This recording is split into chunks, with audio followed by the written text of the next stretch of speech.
क्यों मैं एक भी रिश्ते आप ऐसे बताओ जिन रिश्तों में स्वार्थ ना हो। आपके पास हो कोई उदाहरण तो हमें दो। कौन सा रिश्ता ऐसा है जहां स्वार्थ ना हो, और कौन सा रिश्ता ऐसा है जहां स्वार्थ के कारण रिश्ते खराब ना हुए हों। रिश्ते खराब ही स्वार्थ के कारण होते हैं। या तो राम जैसा हो त्यागी कि सब छोड़ के वनवास चले जाएं, तो रिश्ते खराब नहीं होंगे। कैकई को चाहिए था अयोध्या, तो कैकई ने कहा कि राम तुम चले जाओ वनवास, जबकि राम राजा बनने वाले थे। धन दौलत की लड़ाइयां त्रेता में भी थी, हाँ या ना। कैकई ने वनवास क्यों भेजा राम को? दौलत के कारण। राम वनवास जाएगा तो राम की दौलत मेरे बेटे को मिल जाएगी। बोलो हाँ।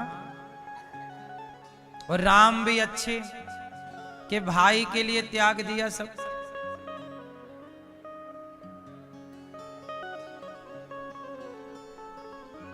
अब आज के युग में राम जैसे त्यागी लोग नहीं हैं।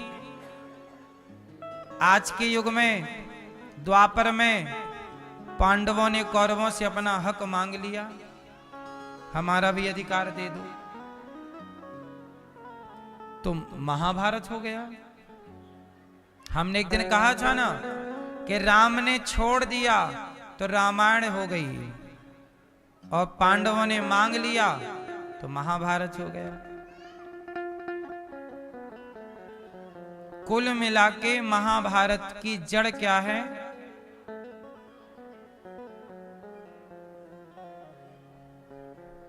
महाभारत की जड़ है संपत्ति, दौलत, पैसा।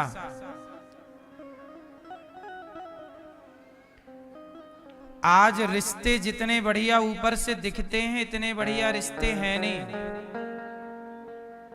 अच्छा, रिश्ते अच्छे हो सकते हैं कब? जब सारे लोग अपना अपना स्वार्थ छोड़ दें, पर स्वार्थ छूटता नहीं है। पाप का बाप कौन है? पाप का बाप कौन? पाप का बाप है लोभ। क्या है? लोभ। जहां ज्यादा लोभ होता है वहां पाप प्रवेश कर जाता है। इसलिए साधु संत इस जंजाल में पड़ना नहीं चाहते, इसलिए अकेले रहते हैं। क्योंकि आप लोग पढ़ के देख तो रहे हो कितना सुखी हो। भाई भाई लड़ रहा है पैसे के लिए, बोलो हाँ। दोस्त दोस्त लड़ रहा है पैसे के लिए, बाप बेटा लड़ रहा है पैसे के लिए, बहन बहन लड़ रही है पैसे के लिए। संसार में क्या नहीं देखने को मिल रहा है।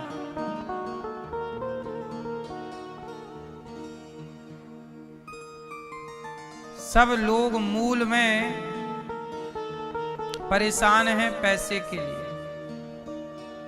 लेकिन हम आपसे कहते हैं कि मीराबाई ने सारे पैसे और चांदी की दीवार को तोड़ा, मीरा ने घर छोड़ दिया, एक धनवान की बेटी ने गिरधर से नाता जोड़ लिया। चांदी की दीवार को तोड़ा मीरा ने घर, एक धनवान की बेटी ने गिरधर से नाता। जगत से, दौलत से मन हटाया मीरा ने और भगवान में मन लगाया। इसलिए मीराबाई श्रेष्ठ है। हर नारी का आदर्श मीरा है। जगत में आए हो तो भगवान को पा लेना और मीरा के वचन याद कर लेना।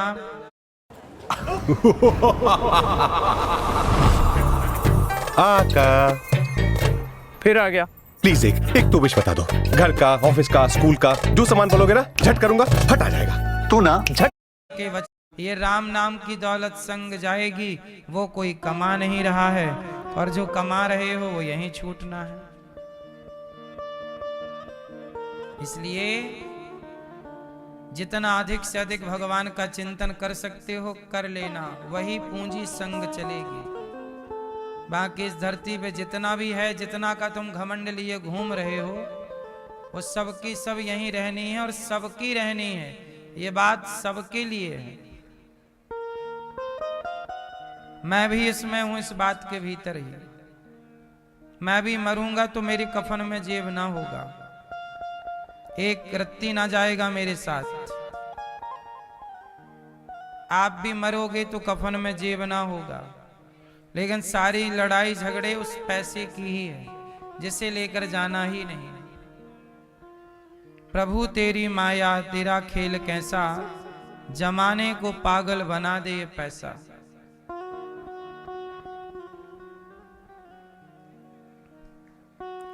बताओ कितना घोर कलयुग आ गया। पैसे के लिए लोग रिश्ता तोड़ लेते हैं। हद होती है मूर्खता की।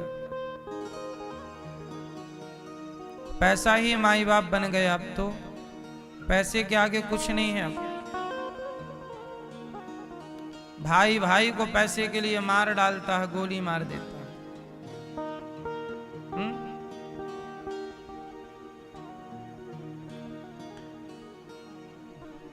भगवान ने कंस को मार दिया। भगवान कृष्ण ने किसको मार दिया? कंस को। और कंस को मार दिया तो अब मथुरा का राजा कौन बनेगा?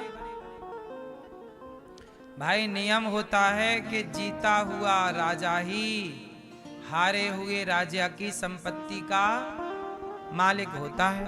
नियम तो ये। भगवान कृष्ण जीत गए और कंस, तो अब मथुरा का राजा किसे बनना चाहिए? बोलो किसे? भगवान कृष्ण को राजा होना चाहिए, पर भगवान श्री कृष्ण राजा नहीं बने। क्यों? इसलिए राजा नहीं बने कि भगवान बोले कि कंस की दौलत का मैं क्या करूंगा, मैं दूसरे की दौलत का राजा क्यों बनूं? मुझे राजा बनना ही होगा तो मैं अपनी दौलत कमा के अपनी दौलत का राजा बनूंगा। इसलिए भगवान ने किसी राजा को जीत कर उसकी संपत्ति नहीं ली, अपनी द्वारिका खुद बनाई और अपनी द्वारिका के राजा बने।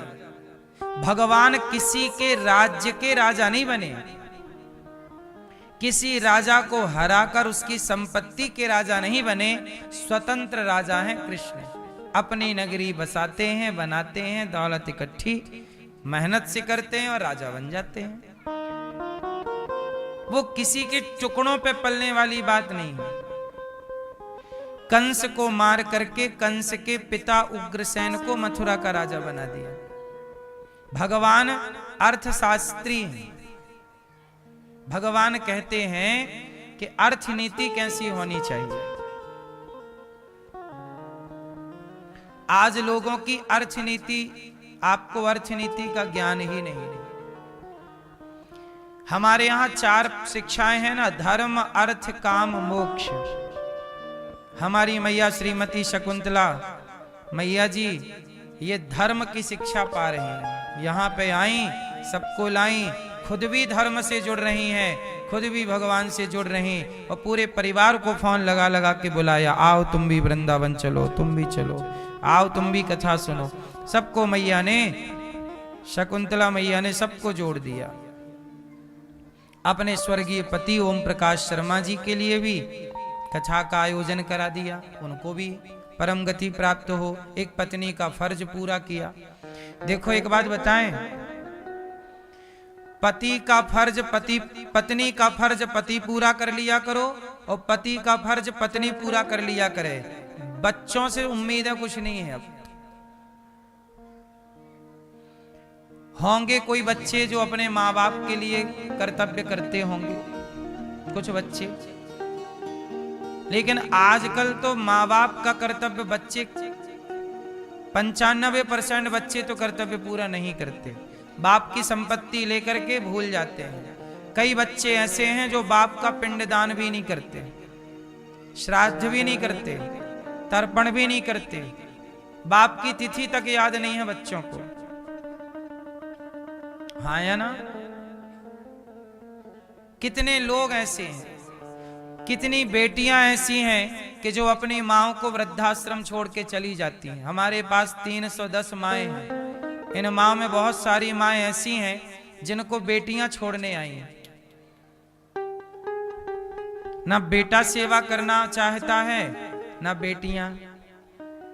लोग कहते बस हैं कि हमारे खाते में माँ आएगी तो हम सेवा करेंगे, और जब आ जाती है तो छोड़ के चले जाते हैं। कहावत सुनी होगी, दूर के ढोल सुहावने लगते हैं।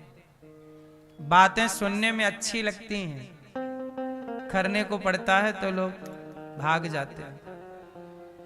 कुल मिलाकर ये है कि आज के बच्चे अपने माँ बाप का कर्तव्य पूरा नहीं कर रहे हैं। माँ बाप की संपत्ति तो पूरी लेंगे, पर माँ बाप को पानी तक नहीं देंगे गिलास भर।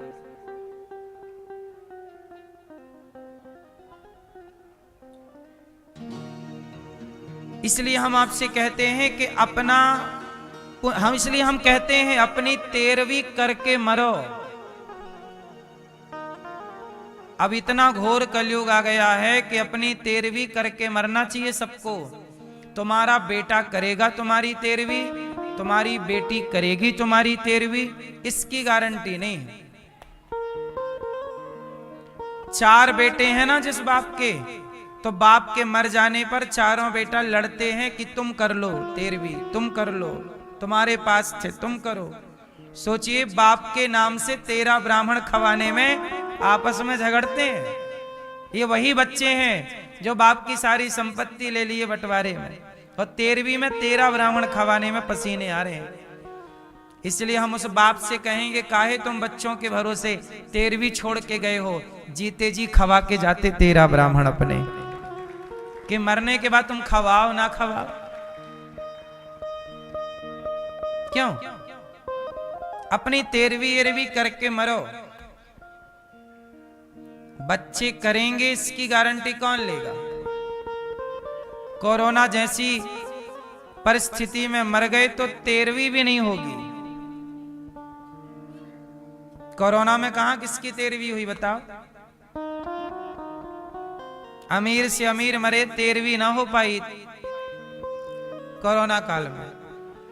और तो और राख को गंगा नसीब ना हो पाई कोरोना काल में। तो समय कब आ जाए, कैसा आ जाए, कैसा बदल जाए, मरने के बाद की कोई संभावना नहीं है। जो संभावनाएं हैं, जीते जी संभावनाएं हैं, अच्छे काम कर लो। मरने के बाद की क्या संभावना है? मैं मरने के बाद गंगा मेरी राख गंगा में जाए, इसकी कोई संभावना नहीं। मैं जीते जी गंगा नहा लूं, मैं जीते जी दान पुण्य कर लूं, मैं जीते जी भला कर लूं। मरने के बाद मेरी अपनी कोई संभावना नहीं, आपकी भी कोई संभावना नहीं है। क्या होगा आपके साथ? कहां मरोगे? किस परिस्थिति में मरोगे?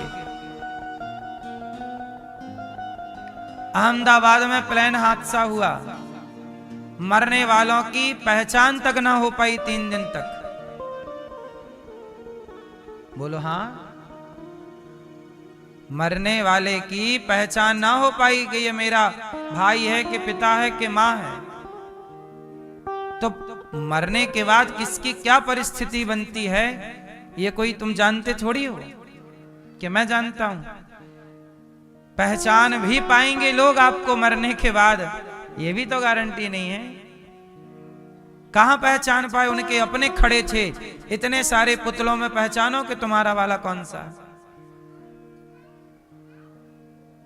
इसलिए मरने के बाद कोई संभावना नहीं, सारी संभावनाएं जीते जी हैं। अच्छे कार्य हम सबको जीते जी करना चाहिए, भले काम सबको जीते जी करना चाहिए। 13वीं कर लो जीते जी, गौदान कर लो जीते जी, किसी भूखे को खिला पिला दो जीते जी। मर जाने के बाद पिंडदान तुम्हारा होगा, गारंटी ले सकते हो? तर्पण तुम्हारा होगा। इतने ईमानदार बच्चे अब कहां रहे कि मरे बाप को पानी देंगे? जीते जी बाप को पानी मिल नहीं रहा है, मरने के बाद कौन दे रहा है? वो ईमानदार लोगों का जमाना अलग था कि जहां मरे बाप को भी लोग जल देते थे, तर्पण करते थे, श्राद्ध करते थे, पिंडदान करते थे। वो ईमानदार लोगों का जमाना था, जहां बेटा ये मानता था कि मेरे बाप का मेरे ऊपर एहसान है। आज का बेटा कहां उपकार मानता है बाप का? आजकल तो बेटा कहता है तुमने हमारे लिए किया ही क्या है। आज का बेटा तो ये कहता है तुमने हमारे लिए क्या किया है। एक जमाना था कि पिता का उपकार, पिता 10 जूते मार ले फिर भी बेटा पलट के जवाब नहीं देता था। बाप 4 जूते मारे सबके सामने, बेटा सिर झुका के जूते खाता था और बाप का सम्मान करता था। आज तो तनिक बाप कुछ कह दे तो बेटा चढ़ाई कर दे बाप के ऊपर। सब कुछ पढ़ लिया, सहनशीलता ही तो नहीं पढ़ी। सारे कागज पढ़ लिए, सारी पुस्तकें पढ़ ली, रिश्तों को पढ़ना भूल गए साहब, रिश्तों को पढ़ना भूल गए। बड़े बड़े उपन्यास पढ़े, बड़े बड़े कवियों को पढ़े, बड़ी बड़ी हिस्ट्रियां पढ़ी, बड़ा साहित्य पढ़ा, पर मां के भाव को, पिता के भाव को पढ़ना बच्चे भूल गए। ना मां को पढ़ पाए और ना बाप को पढ़ पाए। सब कुछ पढ़ा, मां बाप को ना पढ़ पाए।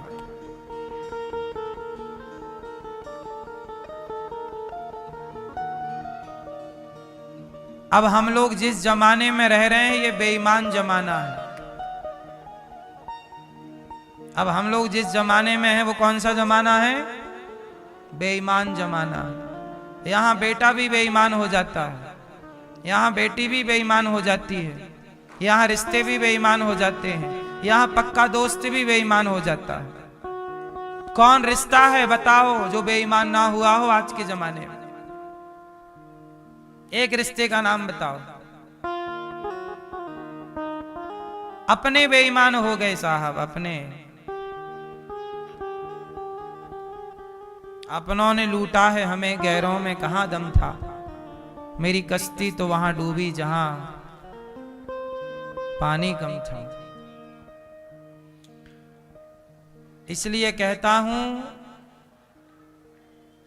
इस कलिकाल में केवल स्वार्थ की दुर्गंध है, नाला नाली में इतनी दुर्गंध नहीं है साहब।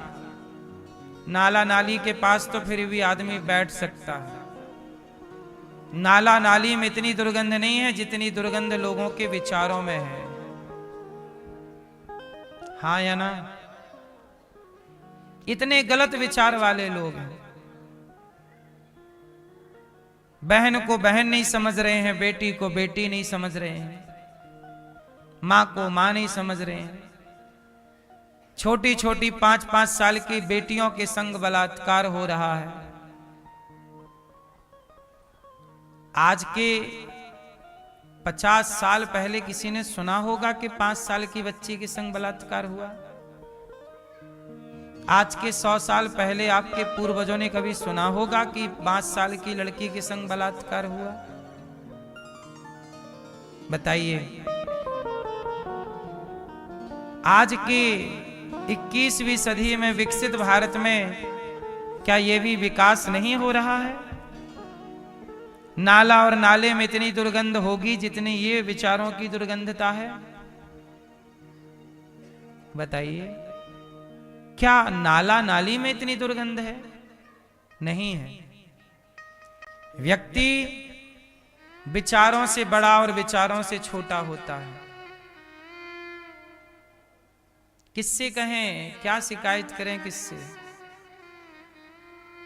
पहले के घर कच्चे थे साहब, रिश्ते बड़े पक्के थे। अब घर सबके पक्के हैं पर अंदर से रिश्ते सबके खोखले हैं। पहले लोग कच्चे घरों में रहते थे पर रिश्ते बड़े पक्के थे। पहले रिश्तों की कदर थी, पैसे की कदर नहीं थी। आज पैसे की कदर है, रिश्तों की कोई कदर। पहले बड़ों का सम्मान था, आज पैसे का सम्मान है। आने वाले और समय में ये दुनिया रहने लायक ना होगी। आने वाले टाइम में आज तो चलो लोग बकरा खाते हैं। आज के लोग क्या खाते हैं? बकरा। आज के लोग मुर्गा खाते हैं, मछली खाते हैं। देख लेना आने वाले 20, 25, 50 सालों में इंसान इंसान को ना खाने लग जाए तो कह देना। हाँ या ना? बकरा खा रहे हैं, मुर्गा खा रहे हैं। आने वाले टाइम में होटलों में मिला करेगा। भाई चलो उस होटल में चलो, वहां पुरुषों का मांस मिलता है, वहां स्त्रियों का मांस मिलता है। और लोग जाएंगे।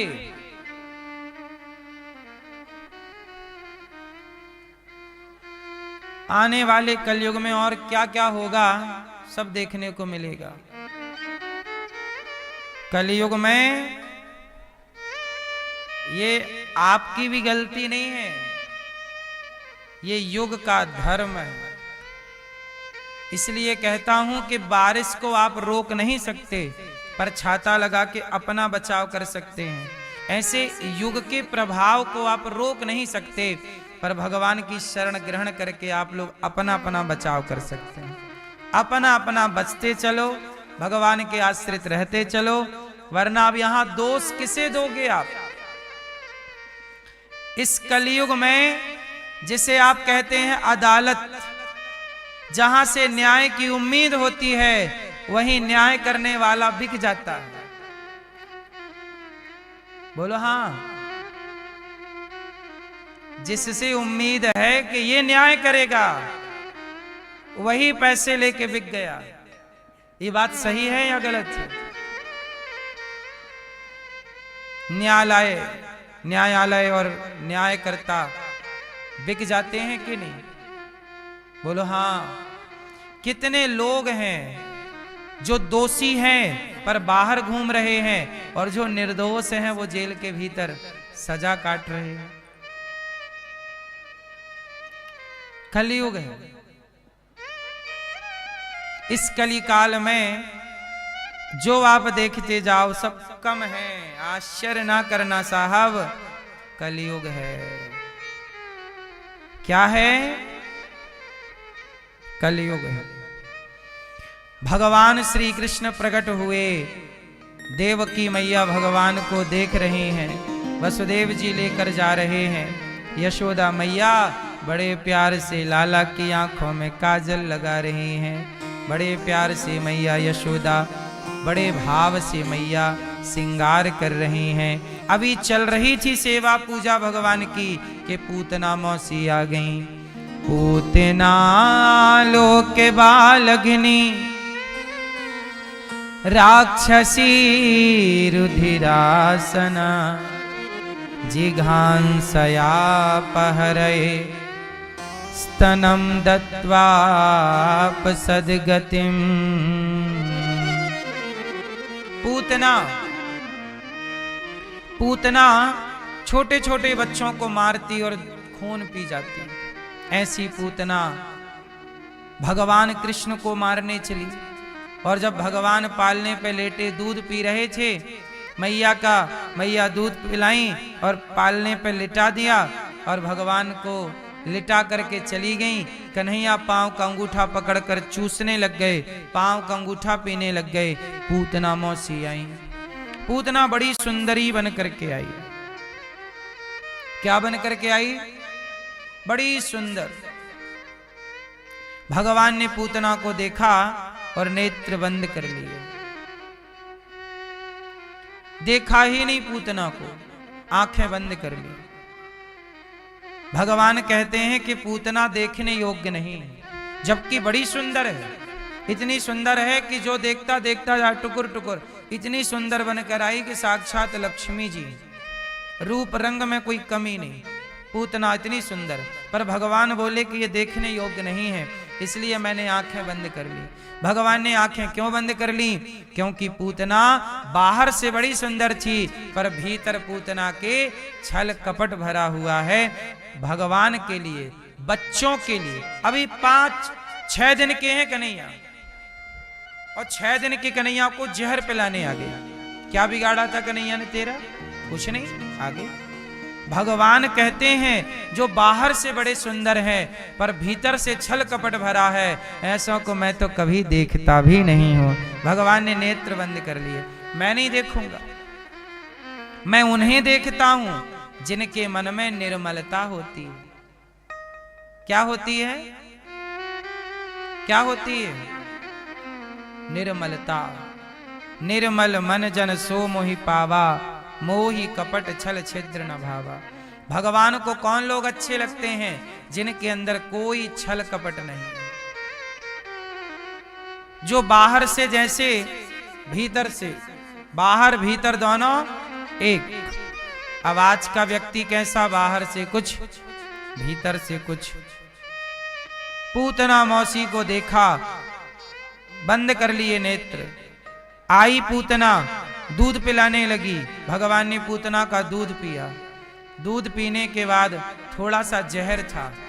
पूतना जहर पिलाने लगी। भगवान ने जहर लाई थी ना पूतना, जहर पीने लगे भगवान। और जैसे ही जहर पिए, पूतना के प्राण भी पीने लगे हाथ, और प्राण पिए। चिल्लाई पूतना, बालक छोड़ दो, छोड़ दो। भगवान बोले मौसी जी, हम जल्दी से पकड़ते नहीं हैं, और पकड़ लें तो फिर कभी छोड़ते नहीं। भगवान पकड़ते हैं, छोड़ते नहीं। एक बार पकड़ लें तो फिर नहीं छोड़ते, लेकिन वो पकड़ते बड़ी देर से हैं। वो पकड़ते तब हैं जब निर्मलता हो। क्या होनी चाहिए? निर्मलता। निर्मल मन जन सो मोहि पावा, मोहि कपट छल छिद्र न भावा। क्या होनी चाहिए? निर्मलता, कोई छल कपट ना हो। आजकल का आदमी छल कपट से भरा है। भगवान ऐसे लोग, आजकल लोग दिन भर राम राम जप रहे हैं, लेकिन राम राम जप तो रहे हैं पर ईर्ष्या भरी पड़ी है, द्वेष भरा पड़ा है। उसका ऐसा बिगड़ जाए, उसका ऐसा हो जाए, तो तुम्हारे राम राम जपने से कोई फायदा है? तुम धोखा किसे दे रहे हो? भगवान को। भगवान निर्मल मन वाले को मिलते हैं। इसलिए कहता हूं, पड़ोसियों को देखकर ईर्ष्या ना किया करो। तुम्हारा पड़ोसी तरक्की कर गया, कुछ लोग क्या कहते, अरे बड़ा पाप किया होगा, 2 नंबर का काम किया होगा। कुछ लोग क्या एक दूसरे को देख के जलते रहते हैं। मैं आपसे एक सवाल करूं, तुम किसी को देखकर क्यों जल रहे हो? भाई उसके भाग्य का वो खा रहा है, तुम्हारे भाग्य का तुम खा रहे हो। उसके भाग्य में यदि 4 मंजिला घर है तो वो 4 मंजिला घर पे रह रहा है। तुम्हारे भाग्य में झोपड़ी है घास की, तुम झोपड़ी में रह रहे हो। तुम भी मेहनत करो। ईश्वर ने 2 हाथ तुम्हें भी दिए, ईश्वर ने 2 पांव तुम्हें भी दिए हैं। ईश्वर की ओर से तो देखो भेदभाव नहीं हुआ। आपके कितने हाथ हैं और हमारे भी 2 हाथ हैं। टाटा बिड़ला के कितने हाथ हैं, बिल गेट्स के कितने हाथ हैं, अडानी अंबानी के कितने हाथ हैं, और आप लोगों के भी 2। और आप लोग कहते हो वो बेईमानी किया होगा, पाप किया होगा, ये किया हो, तो तुम भी कर लो ना। तुम्हारे भी तो दो हाथ हैं। किसी की निंदा करना आसान है, पर किसी की बराबरी करना कठिन है। इसलिए लोग बराबरी ना कर पाए तो निंदा करके मन को तसल्ली देते रहते हैं, लेकिन ये तरीका भी तो गलत है। हम कहते हैं ईश्वर ने आपको क्या नहीं दिया, एक खोपड़ी उनके पास, एक खोपड़ी आपके पास, दो आंखें उनकी, दो आंखें। ईश्वर की ओर से सबके शरीर में लगभग 7 किलो ब्लड है। क्यों भाई? शरीर में कितना खून होता है? आप कोई डॉक्टर वगैरह हो तो हमें बताओ, हमें ज्ञान नहीं। कितना ब्लड होता है शरीर में? 7 लीटर सुना है मैंने, हो सकता है गलत सुना हो। क्यों भाई, आप जानती हो कितना होता है? 5 लीटर। आप नापी जी पूरा अपना